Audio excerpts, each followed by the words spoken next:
Hello friends, welcome new session. প্রত্যেক দিনের মতো আজকের আমি তোমাদের কিছু গুরুত্বপূর্ণ 6th সেপ্টেম্বরের কারেন্ট অ্যাফেয়ার্স নিয়ে আলোচনা করব। এই কারেন্ট অ্যাফেয়ার্সগুলো তোমরা যারা 2025 সালে ডব্লিউবি এসএসসির গ্রুপ সি এবং গ্রুপ ডি এক্সাম দেবে, তাদের জন্য এই কারেন্ট অ্যাফেয়ার্সগুলো খুবই গুরুত্বপূর্ণ।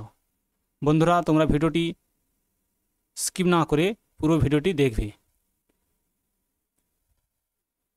দেখো, প্রথম কোশ্চেন, পাঞ্জাবের বন্যার ক্ষয়ক্ষতি সম্পর্কে কোন কেন্দ্রীয় মন্ত্রী প্রধানমন্ত্রীর কাছে প্রতিবেদন জমা দেবেন? সঠিক উত্তর অপশান বি, শিবরাজ সিং চৌহান। কেন্দ্রীয় কৃষি ও কৃষক কল্যাণ মন্ত্রী শিবরাজ সিং চৌহান পাঞ্জাবের বন্যা দুর্গত এলাকা পরিদর্শন করেছেন এবং প্রধানমন্ত্রী মোদির কাছে ক্ষয়ক্ষতির একটি বিস্তারিত প্রতিবেদন জমা দেবেন।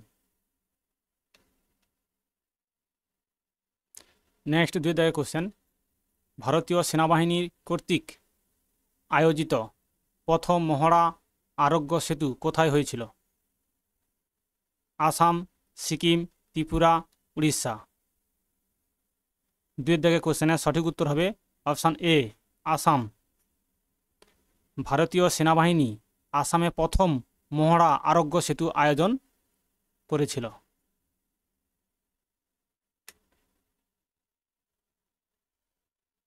নেক্সট 3 দাগের কোশ্চেন, সম্প্রতি প্রকাশিত NIRF 2025 র্যাঙ্কিং অনুসারে কোন প্রতিষ্ঠানকে ভারতের শীর্ষ ইঞ্জিনিয়ারিং কলেজ হিসাবে ঘোষণা করা হয়েছে? IIT Delhi, IIT Bombay, IIT Madras, IIT Kanpur. কোনটি হবে সঠিক উত্তর?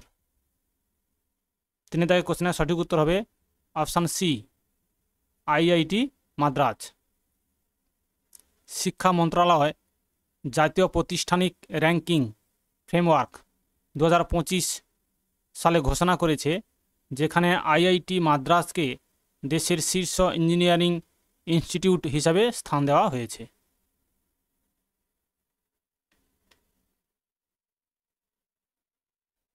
নেক্সট 4 দাগের কোশ্চেন, ভারতের প্রথম ডিজিটাল যাযাবর গ্রাম কোন রাজ্যে প্রতিষ্ঠিত হয়েছিল? ভারতে প্রথম ডিজিটাল যাযাবর গ্রাম কোন রাজ্যে প্রতিষ্ঠিত হয়েছিল? 4 দাগের কোশ্চেনের সঠিক উত্তর কোনটি হবে?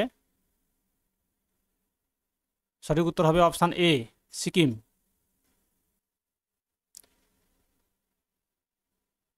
নেক্সট 5 দাগের কোশ্চেন, আইজলের সাথে সংযোগ স্থাপনের জন্য নতুন বৈরাবী সাইরাং রেল লাইনটি ভারতের কোন শহরে?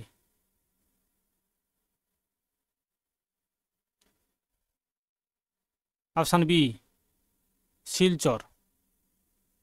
মিজোরামের নতুন বৈরাবী সাইরাং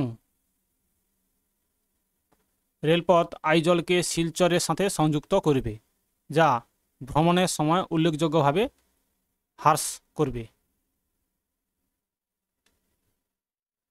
নেক্সট 6 দাগের কোশ্চেন, সম্প্রতি থাইল্যান্ডের নতুন প্রধানমন্ত্রী হিসাবে কে নির্বাচিত হয়েছেন? থাইল্যান্ডের নতুন প্রধানমন্ত্রী হিসাবে কে নির্বাচিত হয়েছেন? 6 দাগের উত্তরের সঠিক উত্তর 6 দাগের কোশ্চেনের সঠিক উত্তর হবে option D, Anutin Charnvirakul. Option D is a right answer. এর সাথে সাথে মনে রাখবে, থাইল্যান্ডের সাংসদ পায়ংটার্ন শিলাওয়াত্রার স্থলাভিষিক্ত হয়ে ব্যবসায়ী টাইকুন অনুতিন চার্নোভিরাকুলকে দেশের নতুন প্রধানমন্ত্রী নির্বাচিত করেছেন। নেক্সট 7 দাগের কোশ্চেন, যোধপুর দিল্লি রুটে ভারতের কোন রাজ্যে আরেকটি বন্দে ভারত এক্সপ্রেস পেতে চলেছে? হরিয়ানা, পাঞ্জাব, রাজস্থান, গুজরাট। সঠিক উত্তর অপশান সি, রাজস্থান। রাজস্থান যোধপুর দিল্লি রুটে আরেকটি বন্দে ভারত এক্সপ্রেস পেতে চলেছে, যা 160 কিলোমিটার/ঘন্টা গতিবেগে চলবে।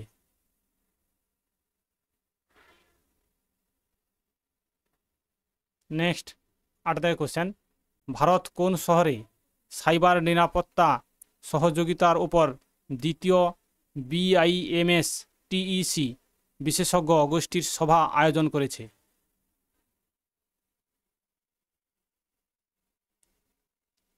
অপশান সি, নতুন দিল্লি। নেক্সট 9 দাগের কোশ্চেন, কোন প্রাক্তন ভারতীয় লেগ স্পিনার পেশাদার ক্রিকেট থেকে অবসর ঘোষণা করেছেন? অপশান সি, অমিত মিশ্র। প্রাক্তন ভারতীয় লেগ স্পিনার অমিত মিশ্র 42 বছর বয়সে পেশাদার ক্রিকেট থেকে অবসর ঘোষণা করেছেন।